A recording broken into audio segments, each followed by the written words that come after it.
And now, it's time for another Dice Tower review with Tom Vasel.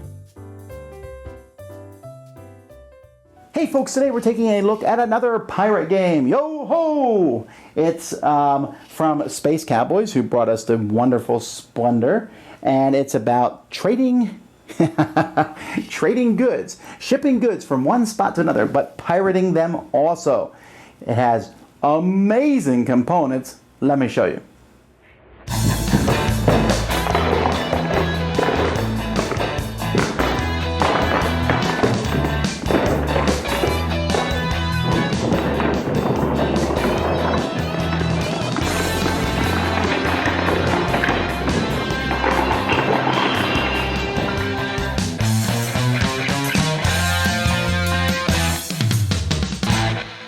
There's a big board here with lots of different spaces on it, and you can see that there's two of these naval fleet ships that start in the middle. There's a yellow and a purple one. There's lines separating them. There's different ports. Each port on the board, down here we have the yellow port, for example. This one has corn, the yellow goods, and accepts red, blue, and green for those prices.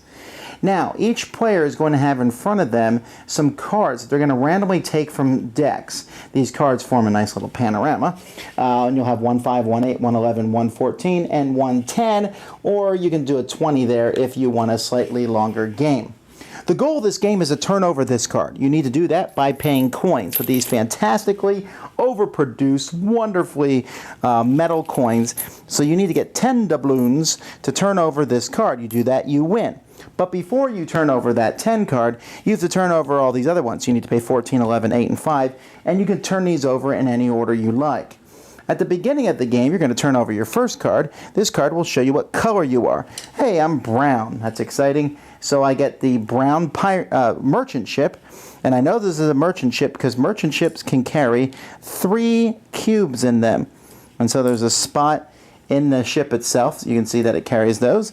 And then you have a pirate ship. The pirate ship can only hold 1 cube, but if you notice, has quite a big cannon on the front there, which I'm assuming is to shoot other ships. I'm not assuming, I actually know that.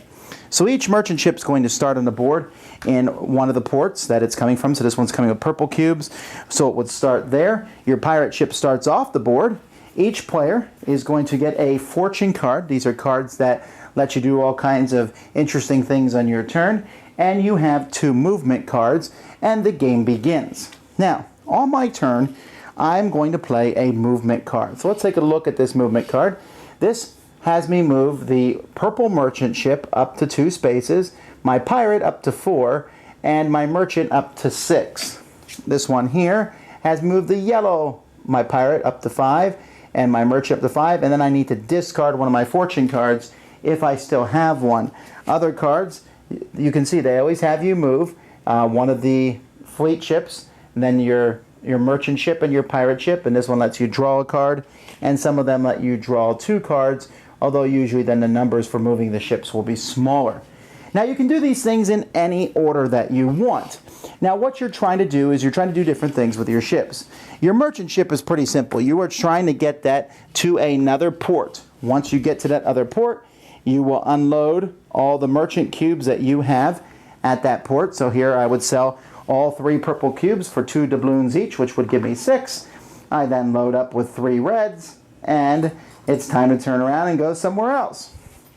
Very simple. Your pirate ships are going to come in either from one of different spots on the board. You can see one over here from the deep seas. There's one over there, and I believe there's one down here in this corner too. If you manage to get your pirate ship next to somebody else's merchant ship, you attack them automatically. You will steal 1 good from their ship. You will get a reward of 2 doubloons for attacking them. And if you steal their last cube, if multiple people steal cubes from them, that ship is sunk. That ship can come back on the board at a port on their next turn. So don't worry, don't cry, your ship gets to come back. Moving these naval fleets around, if you get those next to a pirate ship of an opponent, not your own, you sink that pirate ship and you get 2 doubloons. So pirate ships are in danger. Of course, pirate ships also come back on. Now, what's the pirate going to do with a good? Well, there's several spots on the board. You can see a couple of them right here, where a pirate can go here and for an action, drop the cube off and get that many doubloons. You're burying treasure. 4 or 6. Some spots have fewer because they're easier to get to. Like this 3 here, which is right near a port. Yes, you can attack people in a port. So after your turn is over, you will draw another movement card so that you're back up to 2 movement cards. And again, you can play fortune cards on your turn also. For example, this mercantile breeze here lets you move 7 spaces with your merchant ship instead of the normal amount. Here, if your ship doesn't move, this says you get 2 doubloons. And if you can move both Navy ships but move neither, then you get 3 doubloons. Let's see here. All your ships can move an extra space. You can discard a good to go 4 extra spaces, says lighter load in its blurry form. And there's lots of cool cards that you can have, and these you can play as many as you want on each turn. Some of the cards, one of my favorite is, let's see if I can find it here. There's a Whirlwind, Lucky Wind, Secret Orders. There's one that lets you basically sail over the land, basically by surfing on top of land. Where is that card? Tidal wave. See that? You're going up, and that lets you actually go over land when moving. Now, what's even cooler than that, though, ladies and gentlemen, is that down here you have these cards. When you buy these cards here, let's say you buy this 5 card. This one here says that when your pirate attacks a merchant, you're going to get 4 doubloons instead of 2. So now you have basically a special ability. But what's interesting is everyone has a different 5. Somebody else will have one that says when a Navy ship sinks a pirate, you get 4 doubloons instead of 2. Or here, when your pirate ship is sunk, you don't lose the treasure that it's holding. Or your pirate can deliver a captured good to a port and earn doubloons. Or your pirate can bury a treasure in the same turn it attacks. Or when your pirate enters the board, it can move up to 4 extra spaces. And when your pirate comes on the board, you can attack other people, so that's cool. Each of them has kind of a different theme to it. This 8 one here, these have to do with delivering goods. This one lets you, if it says if you would earn 3 doubloons, you get 4 doubloons. This one here, your Navy ship and pirate ship can attack from 1 extra space away. This one here, your pirate can use different spaces on the board. On his turn, he can use 1 space to move to a pirate hideout. And on the board, there's a few spaces that are pirate hideouts. So that's a really cool thing, and you have to decide which ability you want. Usually the 14 ability is better than the 5, but you have to wait longer to get to it. And players are going to keep going until they finally flip this last card over. When this happens, everyone gets 1 final turn, and whoever is the richest, whoever has flipped this card over wins. If multiple people flip it over, the richer player wins. That's the whole game. This is a very solid family style game, and I really enjoy it because it has this take that ability to it, like, haha, I just sunk your ship, but it's not the end of the world. You just get another ship back the next turn, and so this is back and forth, and you're sitting there on your turn trying to make sure your merchant ship is as far away from any place where a pirate can get to it, but at the same time getting to the other port so you can drop your goods off. Trying to make sure your pirate ship isn't anywhere near either of the 2 fleets. At the same time, trying to get into those pirate ships and knowing when to play the cards. I'm not going to lie, there is a good chunk of randomness as to which movement cards you have, which of the 2 naval ships you can move, which of these amazingly cool fortune cards you get sometimes, your special abilities, but it's entertaining. The game is not a very long game. We're talking about an hour type game. I wouldn't play it with heavy strategy gamers who will sit there and peruse over every possibility. This game is meant to be played fast. Move some ships, blow stuff up, but get doubloons, and wow, the components. From the beautiful plastic ships to the wonderful metal coins to the great looking board.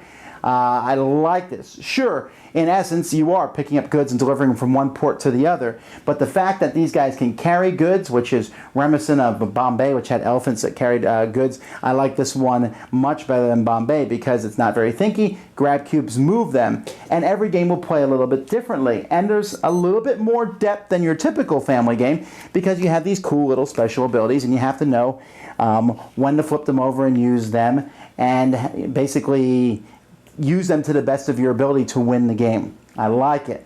It's entertaining, it's short, it's a cool theme, it has that pirate pretty strong in it. We're not, like I said, we're not looking at a deep game here, but one I think many people will enjoy. And it's always fun to sink someone else's ship in a family game, especially when before the tears well up and weeping and wailing ensues, you will have the opportunity to bring your ship right back on the board the next turn and get revenge on the person who just sank your ship. Your ships are going to get sunk in this game. The question is, whose ships get sunk the fewest times? Very entertaining, high quality components, a very solid family game, and one people should check out, Black Fleet. Thanks so much for watching the Dice Tower videos. Find more great videos and reviews, as well as our top-rated audio podcast at Dicetower.com. You can also find other great shows at Dicetowernetwork.com. I'm Eric Summerer, and you've been watching The Dice Tower. The Dice Tower is sponsored by Cool Stuff Inc., where you can find great games for great prices. Cool stuff in stock. Check them out at CoolStuffInc.com. So just remember, you'd be shutting the door